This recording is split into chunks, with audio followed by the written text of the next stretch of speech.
First of all, whenever you're sad, whenever you're not happy, it's about you. Always.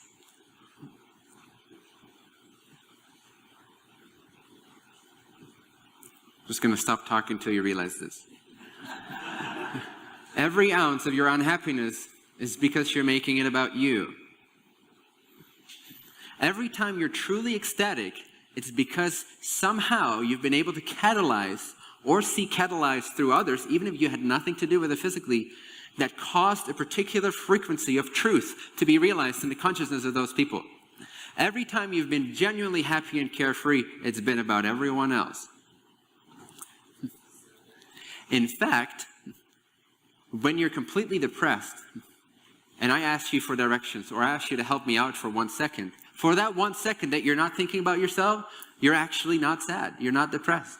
But then you go back, so you help me, and you're like kind of happy actually, and if you give enough space to it, the momentum will shift, and you'll get this fulfillment that you don't know where it comes from. It's like causeless, but it's because you're opening yourself to all as the one infinite creator, as yourself. You destroy, for that moment, you're penetrating and perforating the illusion that you're separate, lacking, limited, that you're physical body.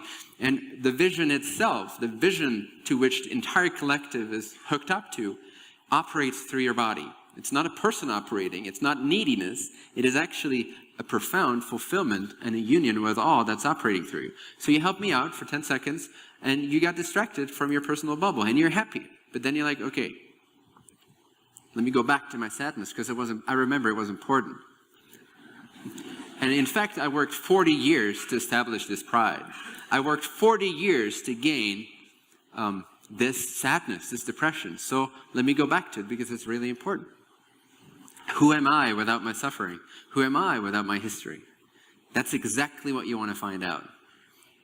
You see, self-realization, God realization, these amazingly, they'll blow your mind. These realizations cannot occur through memory. Okay, they have absolutely zero to do with memory.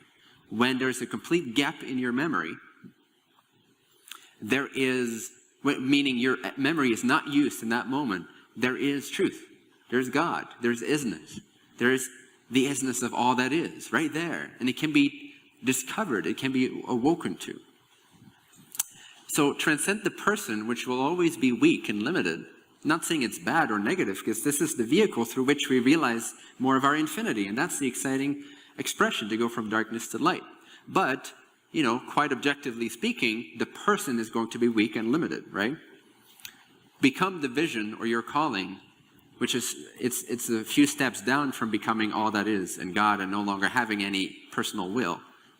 You know, a few steps down from that would be to become the vision or your calling, which is indestructible. You can't destroy a vision. You can destroy a physical being, you can destroy a person, you can humiliate an ego, but you can never ever destroy the calling, your calling. You can never destroy the vision. So, kind of like Bruce Wayne says in Batman Begins, if I become more than just a man, if I become a symbol, then I forgot what he says, but then I'm more than just a man. I'm like invincible. I become this thing. I become the vision. So you all have a unique entrance point or plug into the collective vision of this transformational age that's occurring right now. Again, remember, millions of people calling for help every fucking second, and you're hooked up to that vision. And you have a unique calling hooked up to that vision, a unique capacity to express the love and the light through the infinite crystal of creation. And your facet is unique and deserves attention and crystallization of purification and emptying yourself of any thought of you needing anything. Now, this is a gradual process. Be kind to yourself, but also give yourself a kick in the butt sometimes, because it speeds things up and it increases your capacity for bliss and fearless service to others, which increases your fulfillment. So how do you discover your calling? People aren't quite clear on what that is and how to align to their fulfillment in being of service to others. And so a few ways to discover this is to ask yourself a couple questions. Anyone here, what was the happiest moment when we were most lit up in your life that had something to do with others? Some scenario where there were other people. Going to Haiti? Okay. Yeah?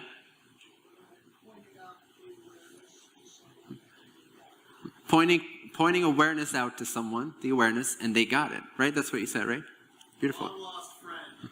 Long lost friend, and you found him again, you re-embraced, you reunited? Yeah. Great, excellent. Organize the group cleanse. Organize the group cleanse, great. What else? What? This event, great. Awesome. Well, this event is a great example, right? Because you're all here with a common intention, otherwise you wouldn't be here. And to then see this community blossom and wake up and like empower themselves and unify themselves, hopefully not so much against, as hopefully I've been able to balance out a little bit, but simply as the truth of God, as the truth of life, as human rights, but without the opposite, without the opposition. Don't believe in the opposition. The less you see opposition, the less you can be messed with, okay? So anyway, so we're here, and you guys are all, to some extent, happy and being lit up because you're here and you see all these faces and people realizing similar things. So it's a good example. So your calling can be verbalized as a formula to help you get started. And that is, the formula is, my calling is, repeat after me. People experiencing ... You don't have to repeat that, but that's it.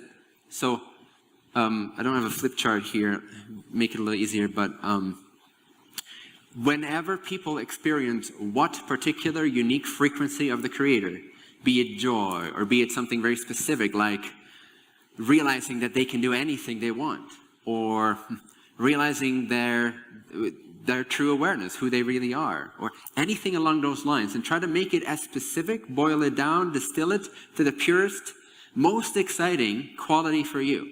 So if the people around you realize or experience what frequency of the Creator, what state of being, what realization or experience do they have that lights you up when you see it out there? Because it reminds you of the truth of who you really are, and so you get lit up. So what were some of the most lit up moments in your life, and what were people experiencing in that moment? Anything? Anyone clear on this? Sorry? Bliss in vibration? Nice. Community? Awesome. When you see someone get healed? Beautiful, okay. Co-creation. A higher understanding. Higher understanding. Co-creation. Birth of a child. Birth of a child. Okay, so for example, with the birth of a child, generally I would say your calling is not people experiencing the birth of a child. So this is a great example to distill that down further. Okay, so I'm experiencing the birth of a child, and something about that, there's something in that formula of frequencies. It's a combination of frequencies. When a child gets born, it's not just one vibration. There's a lot of things going on for the child, the parents, your presence there. So what about that experience lights you up the most? Can you distill that? And you don't have to do it right now unless it's instantly clear to you. Or raise your hand in like a minute or so of you. It's the definition of being, beginning. It's the definition of being or beginning. That's beautiful. That's great. Awesome. So what if you see an adult, they're age 45, they've gone through a lot of trauma and history, and they identify with the body and the mind and their history and their memories. And so somehow, whether by virtue of your presence or catalytic words, or by a friend, and you have physically nothing to do with it, you're just a witness to it. But somehow they realize, oh my God, I am, and actually every moment is a clear slate. I can create whatever I want. I am this beingness. I am the purity of life. I am the beginning in the end. This is the beginning of my life. Would that excite you? Beautiful. So in that case, repeat after me. My calling is people experiencing themselves as a new beginning.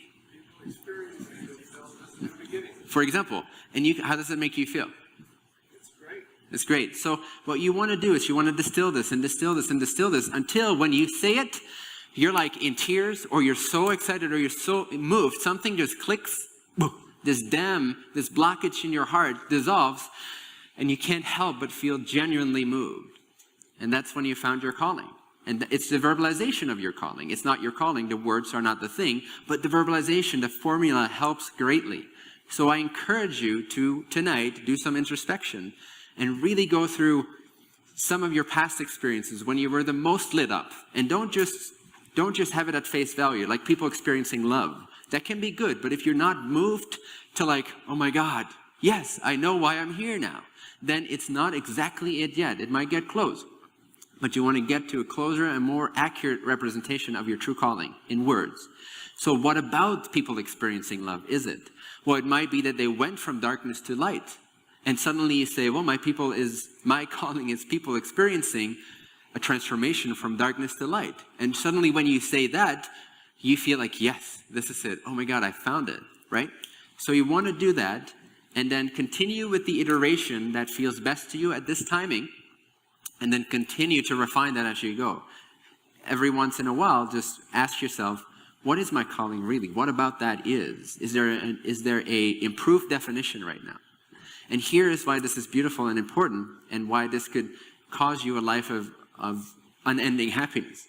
It's because now that you have your calling, you can look at the structure and the environment of your life and see exactly what is not conducive to people experiencing transformation, new beginnings, love, truth. And suddenly all these areas in your life, all your hobbies, your activities, some of the people you hang out with, the job that you have, the thoughts that you have, suddenly you're like, holy crap, no wonder I've been not happy on a day-to-day constant basis, because my life is exactly going against my calling. Everything that I do goes against my calling. It prevents my calling.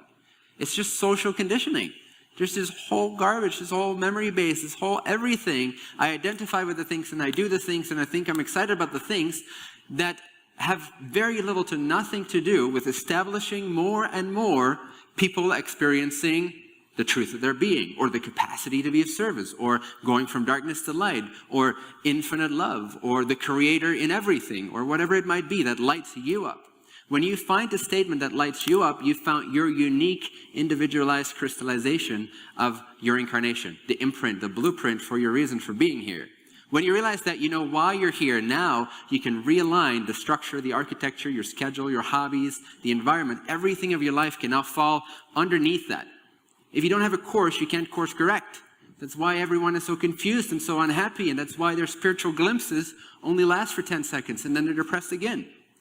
Because they fall back over and over again in an environment with the same people, with the same activities, with the same structure and architecture and thought forms that are in a frequency that has nothing to do with why they are here. Relative happiness, meaning the individual being happy in this life, that experience only happens when you are doing something that's in alignment with your calling. That's when you're happy. When you're not doing that, when you're not being that, I'm not saying never to take a break, because breaks can help you fuel, put fuel in the car to go again to your course. So sometimes you have to put fuel in the car and be seemingly service to self, but now it's done within this great context of service to all. And your calling, it's in alignment with your calling. So anytime you feel really bad or just not so good for a long period of time, take a good hard look at your life and eliminate everything that's not conducive with your calling, that does not support your calling. Change it with something that does support your calling, and I promise you, your heart will open, your crown will open, source will flow through you. Love, creativity, fulfillment, connection, compassion, the capacity, the power to transcend challenges and heal will just come flooding in. It'll just flow through you. You don't even have to do anything. You're just being your calling. You're just beaming who you are and what you're all about. Mine is everything knowing it's the one infinite creator. So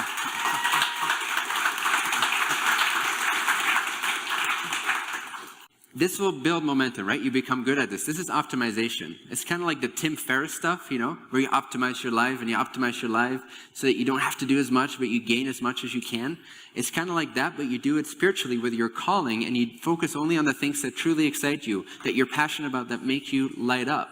If you don't live that life as a human physical being, you're going to be causing yourself dis-ease, whether mental disease or physical disease.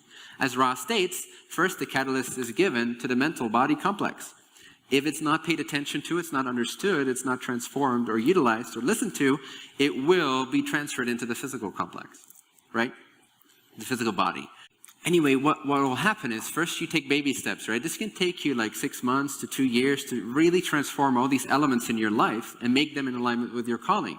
Ideally, every day you wake up and the very thing you have to do that day is directly causing people to experience whatever your calling is. Insert your calling. Because now you can't help but be happy when you wake up and you can't help but want to do the things. So for example, my life right now is so accelerated and fine-tuned in this way that really to do anything for myself, I get grumpy.